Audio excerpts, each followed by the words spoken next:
Letakkan tangannya. Roh Kudus barusan ngomong begini, saya nggak ngerti artinya apa, pokoknya saya lontarkan.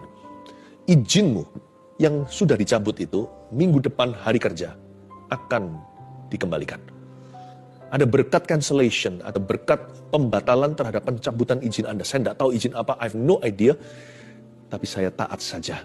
Izin Anda itu akan dikembalikan, Anda akan mendapatkan kabar baik ini hari kerja minggu depan. Dan Anda akan kembali beroperasi, apa yang disegel Tuhan akan buka, tawanan pahlawan pun dapat dibebaskan. Nah, jadi roh peramal ini adalah roh yang sangat berguna bagi orang-orang serakah. Siapa ingin cepat kaya, jasa dari roh ini akan sangat terasa. Nah, sekarang di dalam zaman kita juga melihat kondisi yang sama. Meskipun beda alat, tapi kondisi sama diberikan. Cepat kaya dengan agama, cepat kaya dengan iman. Kamu mau cepat kaya, mungkin hamba Tuhan tidak mampu memberikan pandangan masa depan, tidak bisa meramal. Tapi hamba Tuhan bisa doakan supaya engkau jadi kaya.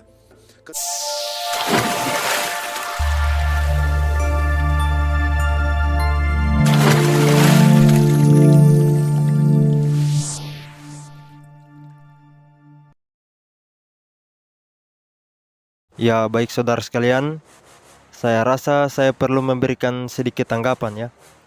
Baik, tadi beliau katakan Roh Kudus barusan ngomong begini.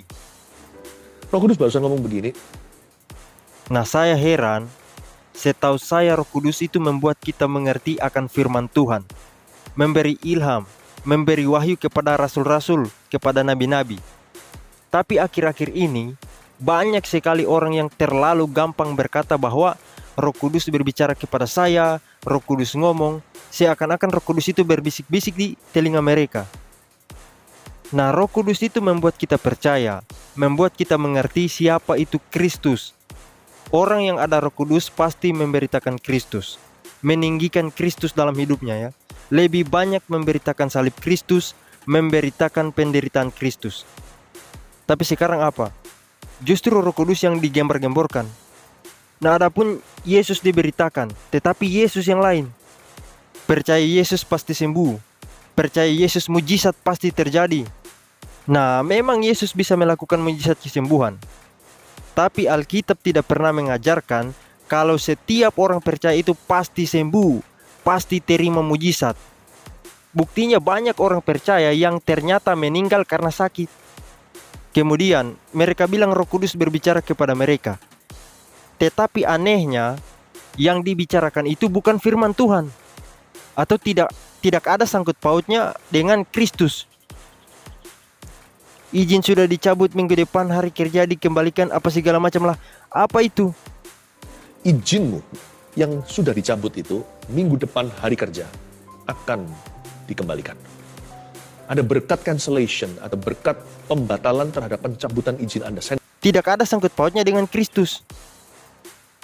Merendahkan, sangat-sangat merendahkan peran agung Roh Kudus, di mana segala sesuatu itu tertuju kepada Kristus, bukan berfokus kepada hal-hal yang remeh-temeh seperti itu. Bagi saya, semua kesaksian yang saya temukan sekarang ini, dapat pesan Tuhan, dapat wahyu, dapat nubuatan dari Tuhan, adalah omong kosong. Karena kesaksian mereka itu tidak didukung oleh firman Tuhan, tidak didukung oleh Alkitab, bahkan cenderung melahirkan firman-firman yang baru. Nah, orang-orang percaya kepada mereka ini ya, Philip Mantova, CS, bukan karena perkataan mereka didukung oleh Alkitab, tapi karena mereka adalah orang terkenal. Dan orang-orang sudah terjebak di dalam istilahnya ad verecundiam. Nah, mungkin ada saudara yang berpikir bahwa ini mau menjatuhkan Philip Mantova. Nah, ini bukan soal menjatuhkan Philip Mantova, tapi ajarannya itu sesat dan tidak bisa dibiarkan ya. Mungkin juga ada saudara yang mau katakan, jangan usik orang yang diurapi Tuhan. Nah, saya mau katakan, itu sama saja saudara mau bilang kepada polisi bahwa jangan tangkap penjahat. Masalah jangan usik orang yang diurapi Tuhan. Nah, banyak orang yang keliru dalam hal ini ya. Alkitab jelas-jelas katakan bahwa kita yang percaya ini adalah imamat yang rajani. 1 Petrus 2 ayat 9. Nah, semua orang percaya, orang yang sungguh-sungguh percaya ya, telah diurapi oleh Allah. Saudara bisa lihat 1 Yohanes 2 ayat 20. Nah, jadi di hadapan Allah, kita semua ini sama. Bukan soal siapa yang lebih penting. Semua sama, tetapi dengan tugas yang berbeda-beda.